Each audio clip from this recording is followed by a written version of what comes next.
Alors sur le dispositif du plateau des soirées électorales de France 2, le plateau sur lequel on se trouve actuellement, c'est un travail de 9 mois pour ce qui est de la scénographie, de la convergence des technologies.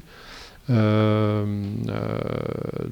a lancé un appel d'offres autour de différentes technologies, etc. Donc oui, c'est peut-être une séquence qui a commencé au mois de juin dernier.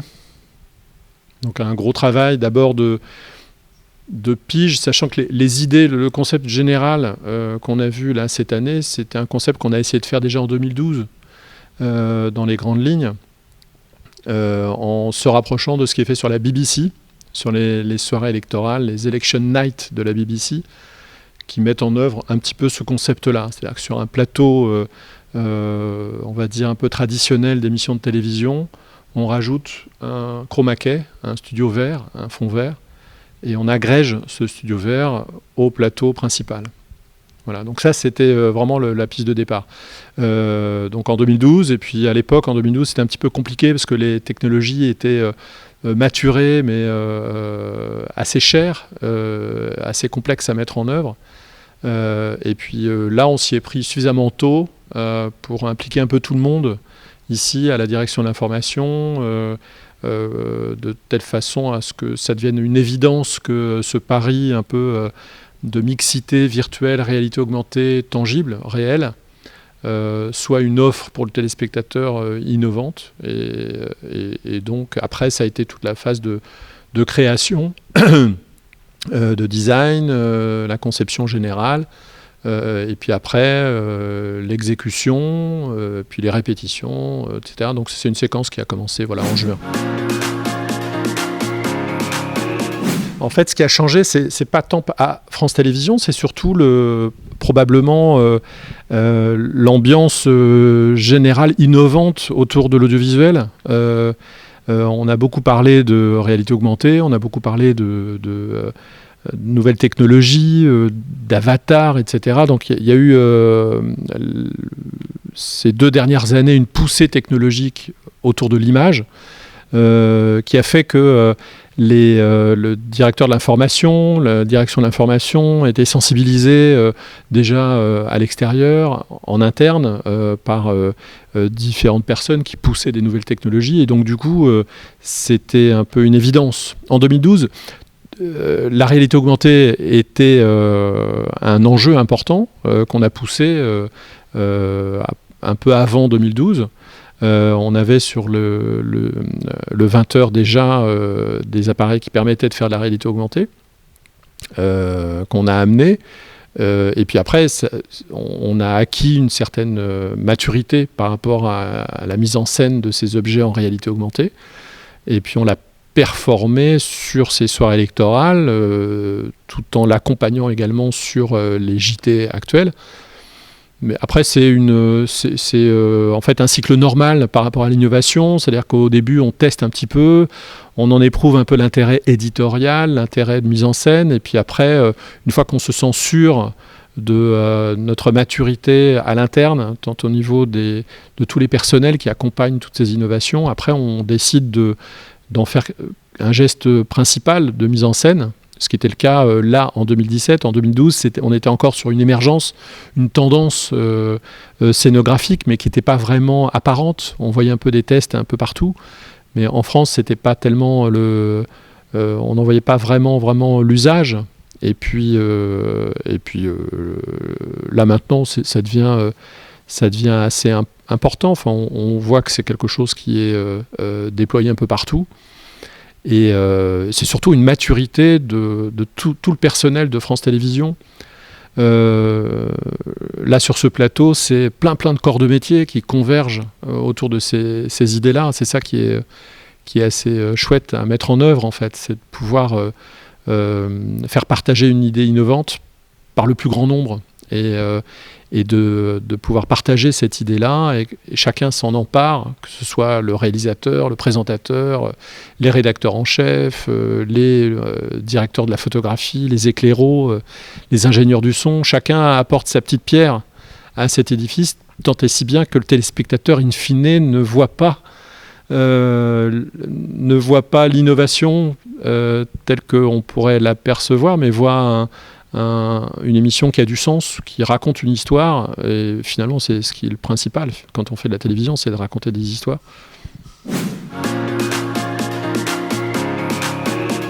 Moi, je suis arrivé à France Télévisions en 2011.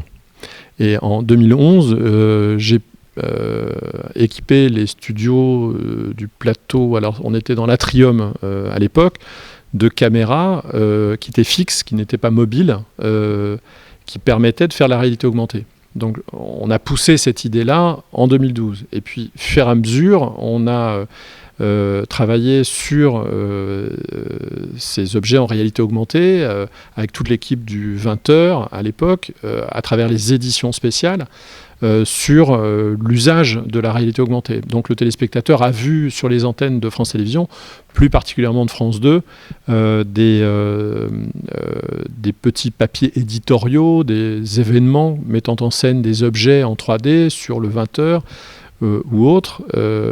Et puis il y a eu une montée en pression, on va dire, depuis un an sur le 20h, où de plus en plus on a pu faire usage de ces objets, de cette scénographie.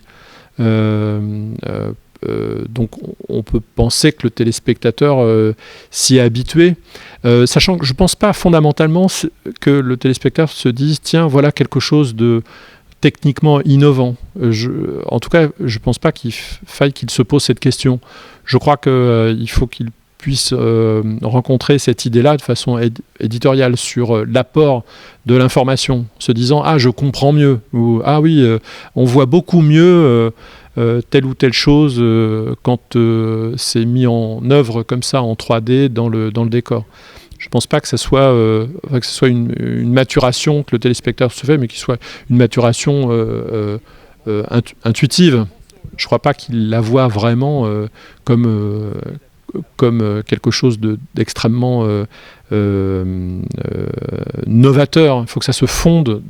Ça reste un journal télévisé ou ça reste une émission électorale. Après, on parle que de la forme et de la rencontre entre la forme et le fond. Il faut que les deux soient très très liés, quoi.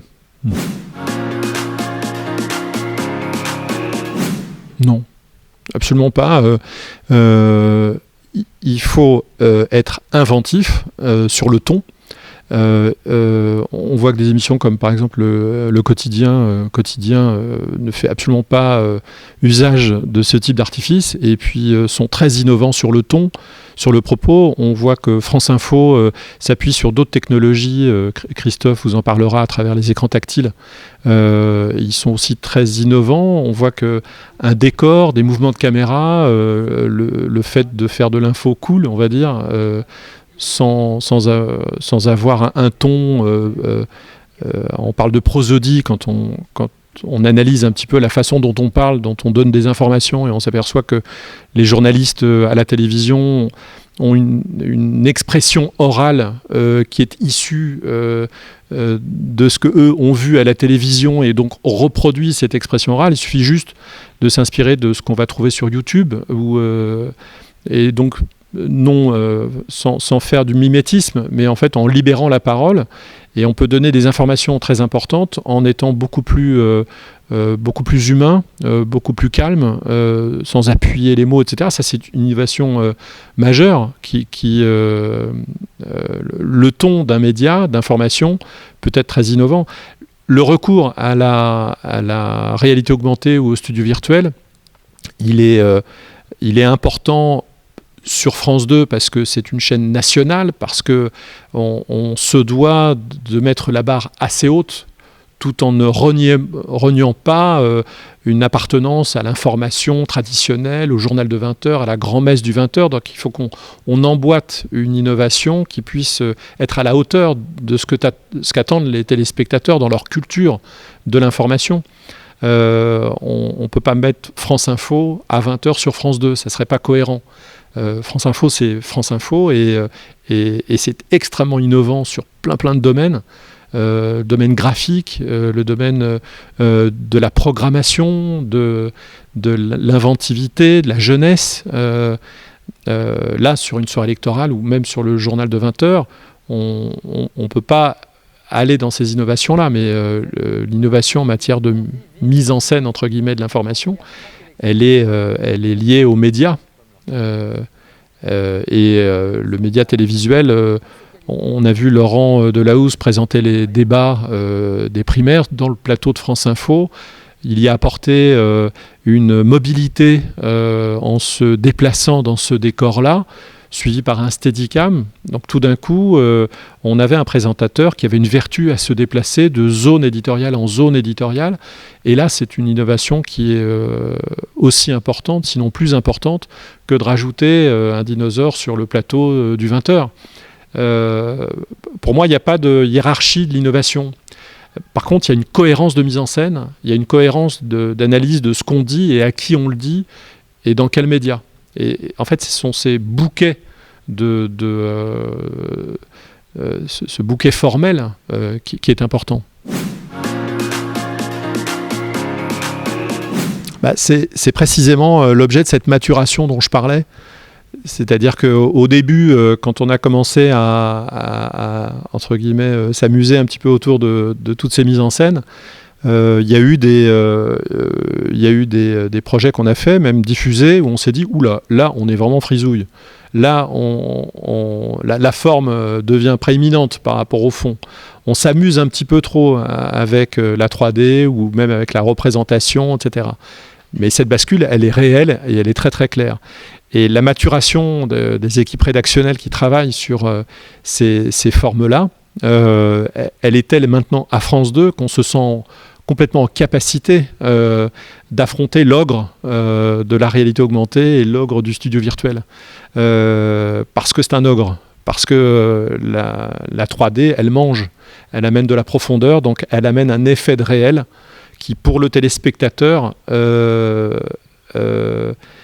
est réel. C'est-à-dire que mettre un arbre dans le studio virtuel, c'est un arbre dans un décor. Donc si le présentateur ne dit pas « alors voilà, on s'est amusé à mettre un arbre dans le décor » ou « alors voilà, regardez, on a transporté le décor quelque part », mais le présentateur doit toujours établir le vrai du faux. Si tout d'un coup le présentateur ne caractérise pas le vrai du faux, là il peut y avoir une bascule entre les deux. Le virtuel éditorial, donc par exemple, on va reconstituer le décor le bureau du président de la République dans le fond vert, mais ce qu'on va donner à lire, et c'est ce que j'ai voulu moi montrer vraiment dans ce plateau-là, ce qu'on va donner à lire aux téléspectateurs, c'est que ce bureau du président de la République, il est raccordé au décor réel. On a beaucoup insisté avec Didier Frolly, le réalisateur, sur des mouvements de caméra où on est sur le réel et on vient sur le décor virtuel. Cette transition-là, elle est fondamentale parce qu'elle indique aux téléspectateurs que le décor virtuel est dans le décor réel et donc fait une hiérarchie entre les deux, associe les deux. Et c'est très important de donner aux téléspectateurs des clés de compréhension au niveau du lieu, de dire voilà, le décor virtuel, c'est cette zone-là. On n'a pas montré le fond vert, mais on a réservé un espace scénique. On a emprunté un peu c'est une certaine théâtralité, ce fond vert. Donc on a rejoint un peu, emprunté au code du théâtre. On avait même imaginé un espèce de rideau virtuel qui se levait et qui tombait à chaque fois qu'on amenait un décor virtuel pour faire comme un générique début et un générique fin sur ce studio virtuel. Mais il y a des leviers créatifs qui sont très importants par rapport à toutes ces technologies-là. En réalité, ce qu'amène la réalité augmentée éditoriale, donc le fait d'amener des informations en 3D sur le plateau, c'est en réalité de mettre en scène des résultats de façon immersive dans le décor, sans avoir recours à ce qu'on appelle le multifenêtrage.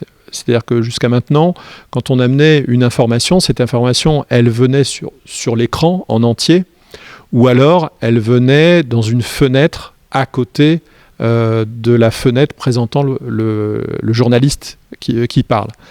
Là, En réalité, on va, dans un mouvement de grue, associer le journaliste qui parle avec une structure éditoriale qui va reprendre les codes du décor et qui va apporter des informations.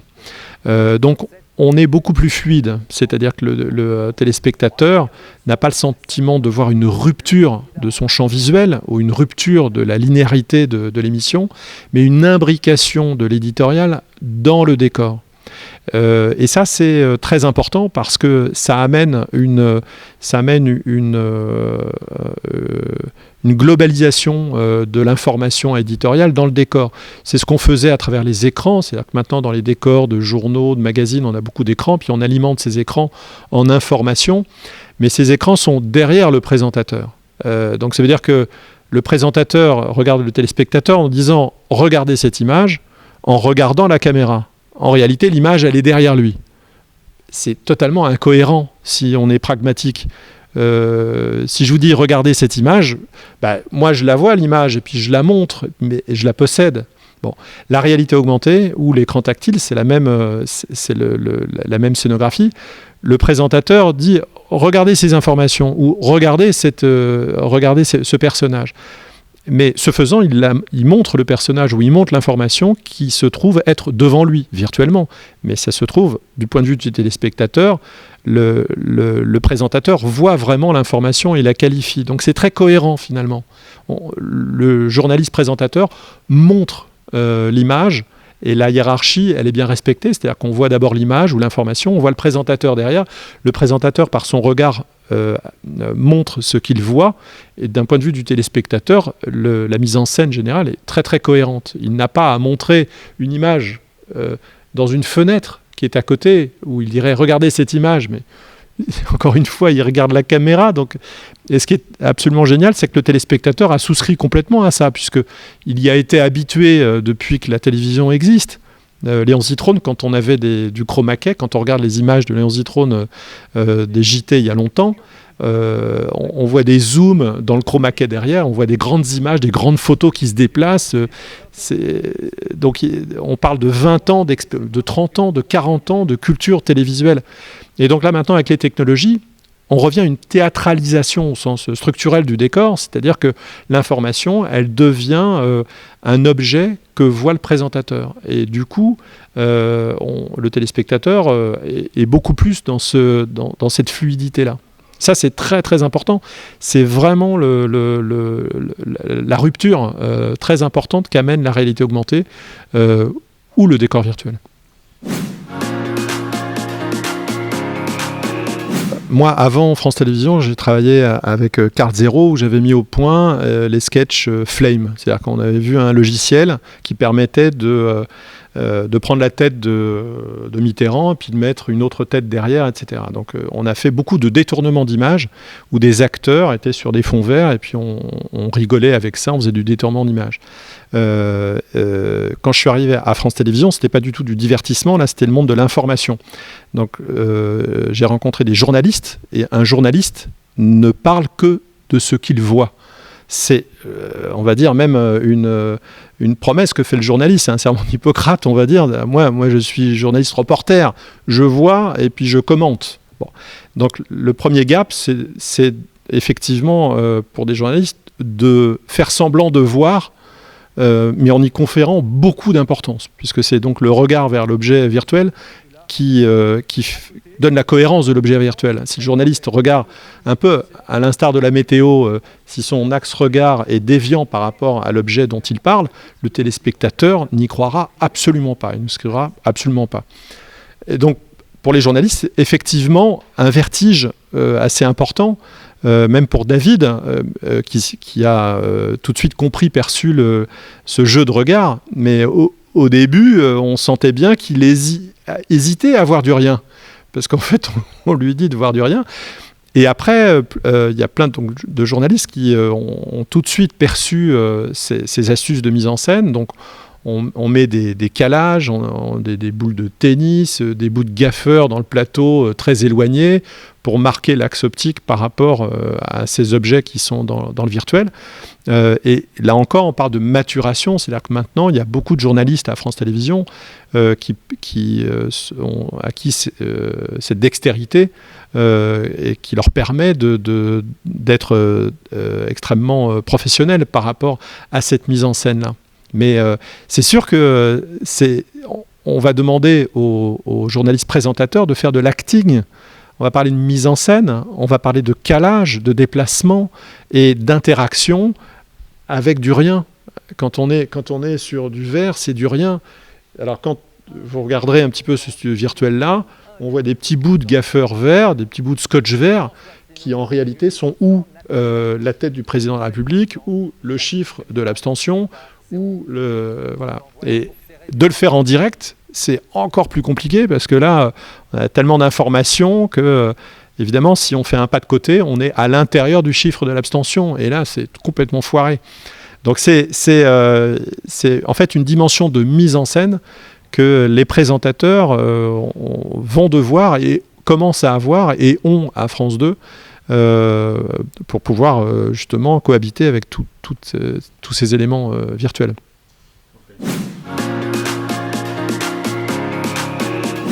Les émissions coréennes, ça fait longtemps que je suis abonné à leur chaîne YouTube parce que évidemment c'est ultra too much, mais il y a des idées assez inventives malgré tout. Moi j'ai vu par exemple une révélation qui a été faite par un drone. Par exemple, on a des présentateurs qui sont dans le décor réel et on voit un drone qui a un petit hélicoptère qui est dans la ville. En direct, le drone arrive dans la télévision, rentre dans le couloir de la télévision, passe 2-3 étages, etc., rentre dans le plateau, le drone arrive en direct, se pose au milieu de la table, le présentateur prend une petite capsule qui était contenue dans le drone, ouvre la capsule, et dedans, il y a le nom du ministre, et là, c'est la révélation. Donc, moi, je suis fasciné par cette volonté de mélanger tous les codes, tous les codes technologiques. Et après, c'est totalement déviant, c'est-à-dire que c'est une espèce d'indigestion formelle, mais qui est complètement culturelle. Même les élections japonaises sont aussi très, très intéressantes. Les Coréens sont quand même vachement en avance, mais évidemment, nous, on peut absolument pas faire ça. Mais par exemple, on voit que les codes des émissions de divertissement aussi utilisent beaucoup la réalité augmentée ou le décor virtuel. Et on parlait de décor virtuel, enfin de réalité augmentée éditoriale, mais on n'a pas parlé de réalité augmentée décorative. Autrement dit, structurelle. On peut tout à fait compléter un décor structurel par des panneaux en 3D ou un roof, un ciel ou un sol ou des feuilles de décor en 3D. Et là, c'est aussi tout le secteur des décorateurs télévisuels qui est aussi un petit peu ébranlé par ces nouvelles technologies, puisque en réalité, un décorateur fait du volume, mais la 3D peut compléter ce volume ou créer d'autres volumes dans le volume, et donc y amener pas mal de champs de mise en scène ou faire sortir des choses par le sol, où on peut imaginer un présentateur qui rentre dans du sol et puis faire un travelling au bas, comme ça a été fait aux États-Unis.